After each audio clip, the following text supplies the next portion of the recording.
On the agenda tonight, we're going back to 1989. We're going to be taking a look at Grateful Dead, and they're going to be performing Deal.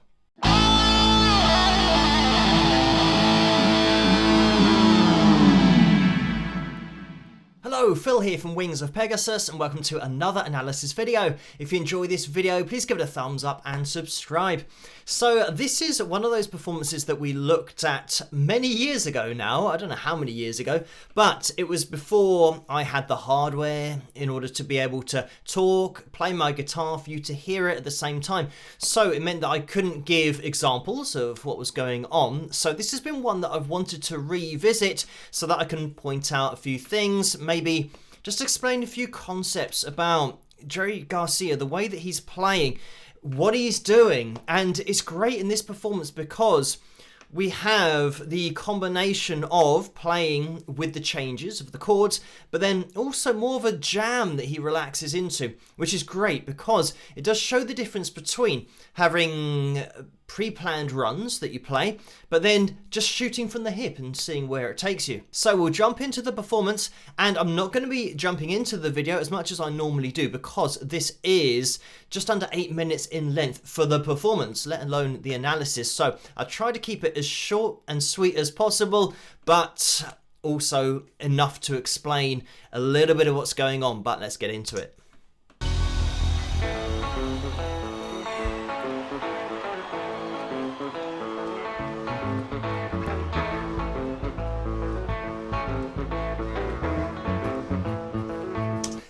I said I wasn't going to jump into it a lot, but here we go.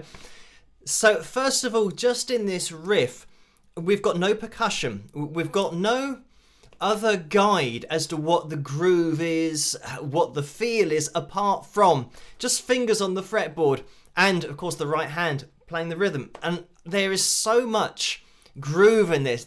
I mean, there's bounce, and it kind of gets you into the riff. I mean, it's actually a really cool riff we've got in A.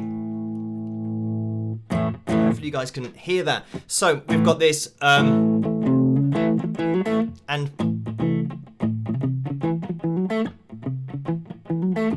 it's kind of got that little jump that little kind of pull off that we have there as well. But it's a really subtle detail, but rather than playing straight, which would sound like this, going you know, which is fine if you want to play it that way, this has got that skip in there. So rather than going 1 2 3 4 1 2 3 4, we've got, you know, more of a kind of galloping sound to it. We've got that bounce in there. So when we apply that to the riff,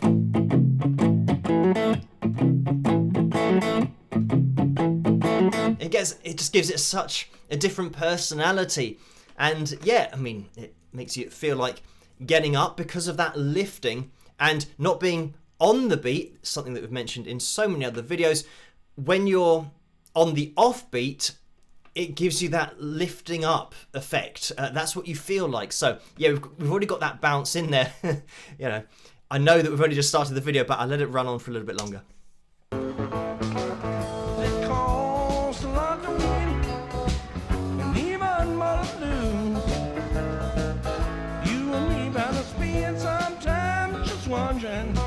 What to choose, because sure you don't ever know.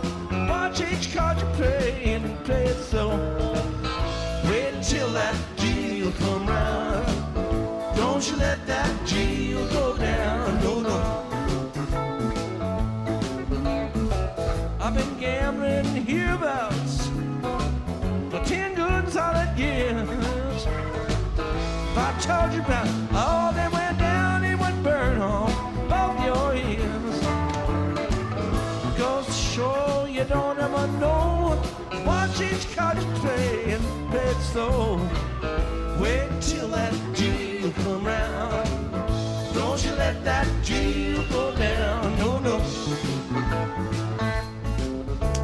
So I'm just going to jump in here again because, I mean, we've got to put Jerry in that bracket of guitar players who provided a lead vocal as well.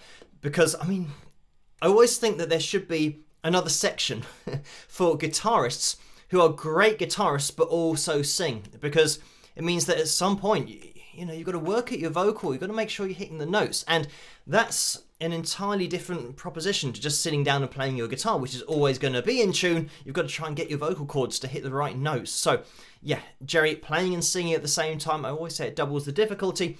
I don't want to mention all the things that I mentioned in that previous video years ago, but to put the spotlight on the chords that are going on, which is something that we didn't talk about in the previous video because we didn't have the guitar out, but it's really important for the lead that's going to be coming up later on, because we've got this riff in A that we have, and then we go over to,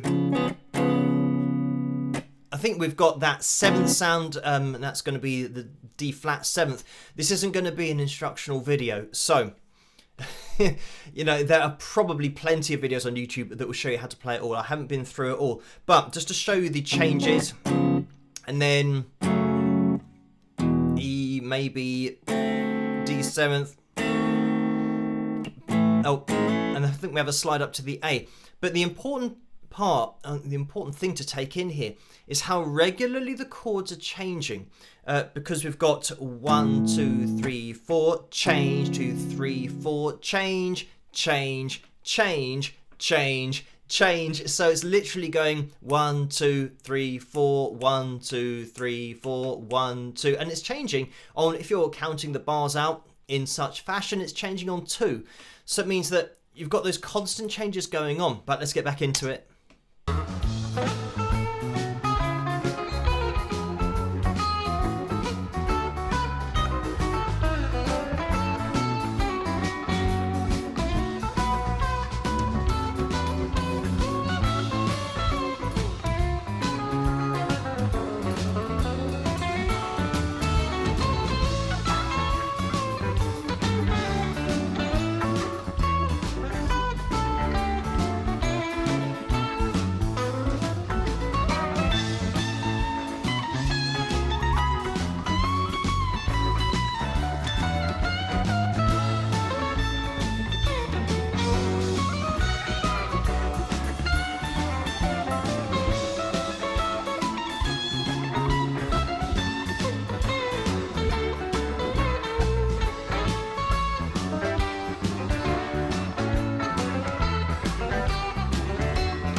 So just a quick word on the lead that we had there. This is where the chord changes become really important, because what Jerry's doing here is taking notes from the chord and the scales of the chords as the chords are changing. So it's something that obviously you've got to know where the chords are going in order to do this. And if you were just playing along to a track and you didn't know the key, you didn't know the changes, you wouldn't be able to play like this, because when we have that first change from our A, take off a bit of that gain, that's something that I mentioned in the previous video about Jerry just editing his tone on the fly with his volume on the guitar to kind of make it a little bit cleaner, making it a little bit dirtier. When we have that actually going down, that's the reason that we can do that it works, because, you know, Jerry knows, the band knows, we all know because we've heard the progression already, that we're going down. Now, if the chord didn't change there, that would be a high risk maneuver, going down to a note that wouldn't be part of where you just were with your A chord. So it wouldn't work if you were, just jamming this out, you didn't know where it was going to change. This is something that happens in jazz as well, where there's lots of chord changes and the lead guitar changes with the chords all the time. So you've got to have prior knowledge of those chords and where they're going in order to match your lead to it. So yeah, you can plan out, your whole lead for, 7 or 8 chord changes in advance and just play along and move along with them. So yeah, not going to be the case for playing on the fly. And this is why it's interesting, because later on we're going to be having an example of that from Jerry, but this is very much playing with those changes. So, I mean, just as a quick example, it means that if we've got, actually, I think we started with a bit of that little kind of roll over, you know, sweep down, going back to just playing notes from the chord and into that here. If you wanted to, you could throw in, again, all I'm doing here is just copying what's going on with the chord changes because we know it's going to happen. We actually get a really clear example of this when we change into the chorus chord progression, which will be A, G, D. Jerry plays something like this. And, I mean, if you're used to playing fills, then we know that with our A, we've got our C shape that we're just playing a fill in.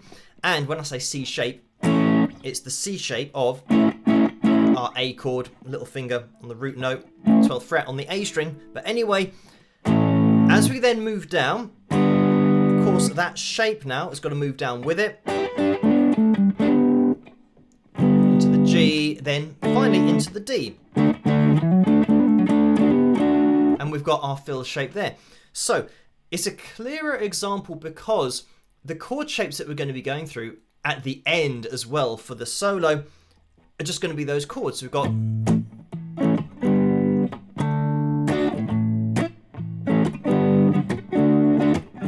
like that. So if you wanted to throw in a few notes, that's an example of what's going on with the lead that we heard previously. But with the lead that we heard previously, there were more chords. So it's hard to keep a track of it because once you're used to one chord, especially if it's just a couple of beats on that chord and then we move on, you might get lost as to what's going on. But as soon as we start looping around chords like that, then we know that here we're in A and then G and then into D. So, I mean, you hear that kind of thing all the time. I'm just having a little flashback as to what my brain is trying to tell me. Okay, so name that song, but you know, another example, my brain just took me into that place, but exactly the same thing there with D, C, G. So, I mean, not that I want to get a copyright strike on this video, but that's Sweet Home Alabama, where the lead just follows the chords that are happening. And you'll notice how Jerry spends a lot of time in the same place on the guitar, just taking the notes from the chords that happen where he is, depending on the shape that you're playing. So, you know, for example, the A chord, we know that we've, you know, you got all those notes if you want, which, you know, he actually uses when he gets into it. And then, you know, we've got our D flat, which is in there. And then what do we go to? It might have been that G flat minor, which again, if you want to take, you know, you can still get your same notes, the arpeggio of the minor chord, in that same position all around this, you know, 4th fret, 5th fret, 6th fret, 7th fret. So it's all going to be here, but it's just having the knowledge to know your shapes in these particular positions. Saying it is one thing, executing it and knowing what's going on is a whole nother thing. But then having the technical ability to get this all really nice and clean, that's the other part of it that will take a lot of practice in order to access your arpeggios and make them nice and clean if this is the kind of playing that you're going for. But anyway, I'll try and not make this video go on for years. We'll just watch it for a little bit longer now. And tying on my shoes, I hate to leave you sitting there composing, want some blues. Because to show you don't ever know, watch each card you play and play it so. Wait until that deal come round. Don't you let that deal go down, no, no. Since it costs a lot to win and even more to lose, wondering what to choose. Goes to show you don't ever know. Watch each card you play, children, please play it slow. Wait until that deal come round. Don't you let that deal go down. Wait until that deal come round. Don't you let that deal go down. Wait until that deal come round. Don't you let that deal go down. Wait until that deal come round. Don't you let that deal go down.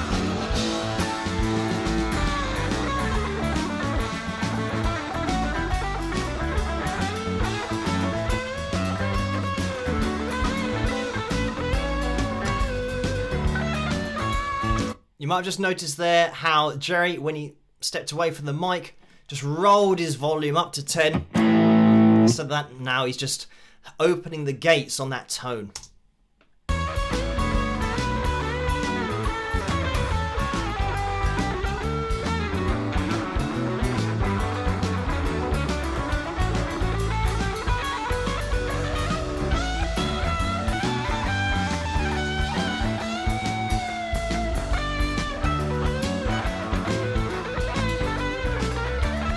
So now, where the changing has played is where we've got this progression of A down to our G and our D that I demonstrated earlier. We're now looping that round. So it means you've only got 3 chords to play over. And Jerry's working his way round now in, I would say, more of a conscious place in terms of just coming up with things on the fly. Because I know that a lot of people will say, oh, you know, blues and rock and, you know, different genres that don't use a lot of chords, they'll say, oh, it's not very advanced. But I would argue it's more advanced to be able to come up with lines over just a few chords rather than have 7 or 8 chords where you can constantly keep changing to where the chord is, because you're always going to get something new. Whereas when people are just used to the same progression going round,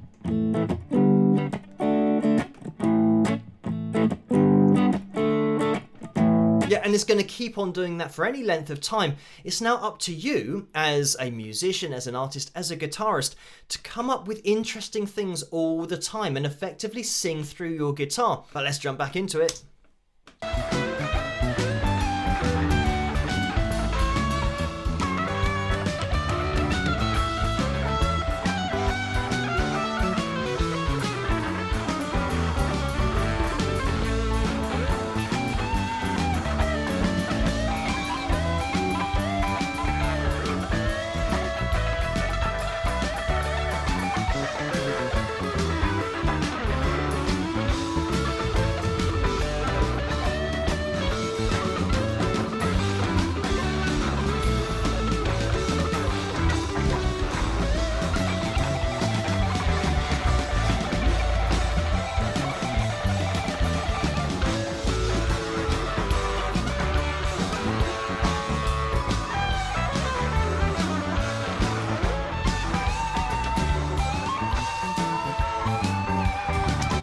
So you can see the way that Jerry is blending. I mean, when he's in, you know, A to begin with, but we know we're quite high up the fretboard here. So we've got our, you know, he's spending a lot of time in that major place. Yeah, which is that line that I just played. Like that, but then he'll have a little shift up to,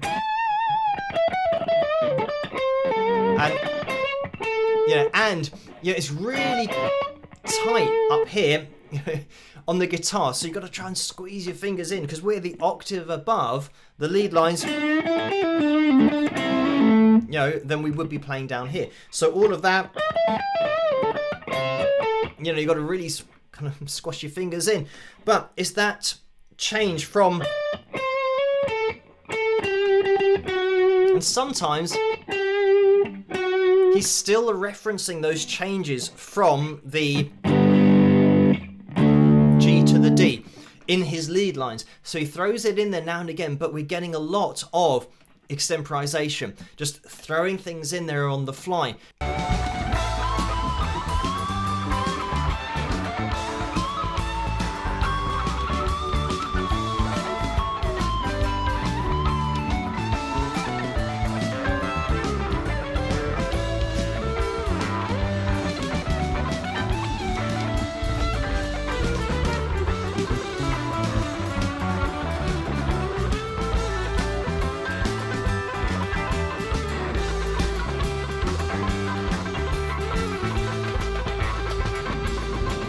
And here, we've got this emphasis on where...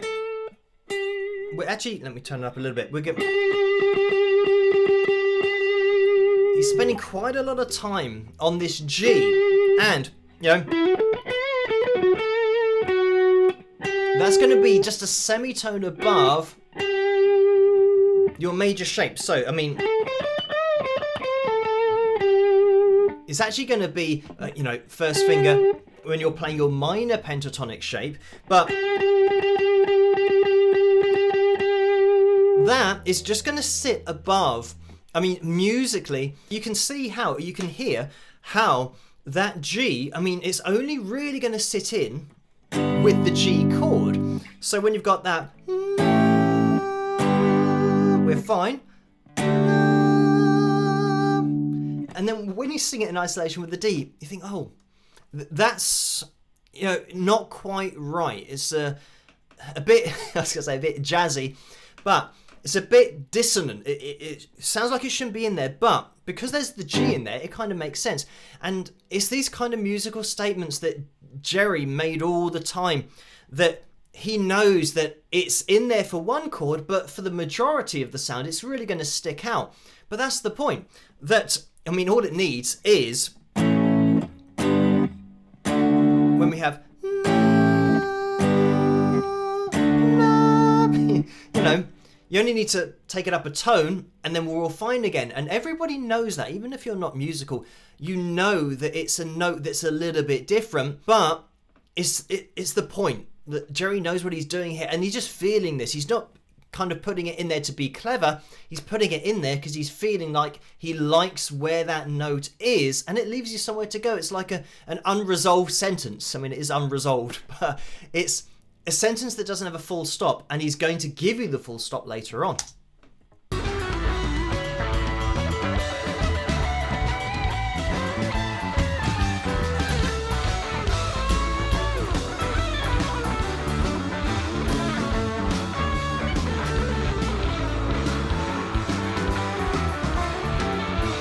Even those kind of semitones that we have, again, we're kind of...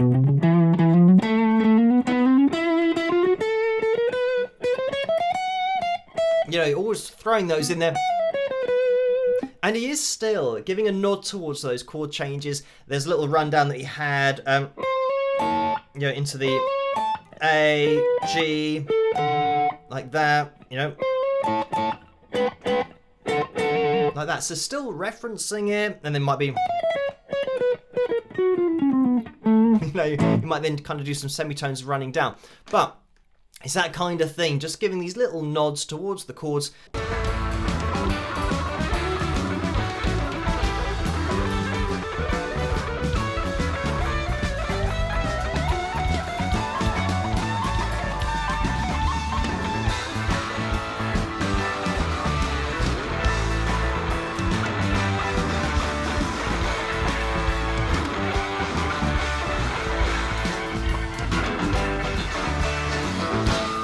Till that deal come round. Don't you let that deal go down. Wait till that deal come round. Don't you let that deal go down. Wait till that deal come round. Don't you let that deal go down. And I know the video's going to be ending very shortly, but just have a listen to the bass, the drums, the rhythm section, because I said at the beginning that the guitar is just setting up that groove and the feel, but the drummer and the bassist have to keep that going, because once that comes in, that's going to give you your foundation of the sound. If they come in a little bit too straight with their groove, then all of that work that's been done on guitar previously has then been lost. So listen to the bounce in the bass and the groove. They're both speaking the same language rhythmically, which is so important, especially in the breakdown. You get to hear that bass a little bit more clear, at least I can hear it clearly, because I've got a sub and turn it up to 11, of course, but you get to appreciate that groove even more in the breakdown because you can hear how the rhythm section is just on it. Until that deal come round. Don't you let that deal go down.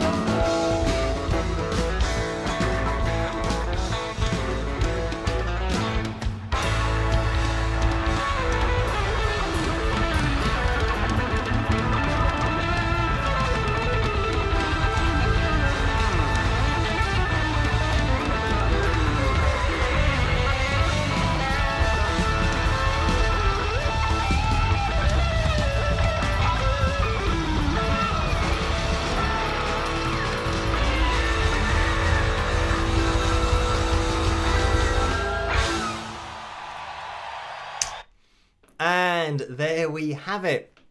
I mean, this is a really cool video to look at because there's so much going on there, not only on the fretboard and the technique that's being applied in order to execute it live, but the different approaches to playing lead guitar, whether it's going to be pre-planned, whether you're playing with changes, in which case you need to know the changes, or whether you're just playing over a few chords and you've got to try and make that interesting for an extended period of time with extemporisation and, you know, making things up as you go along, but pretty much singing through your guitar. That's what I refer to in a lot of other videos. But thank you guys for watching.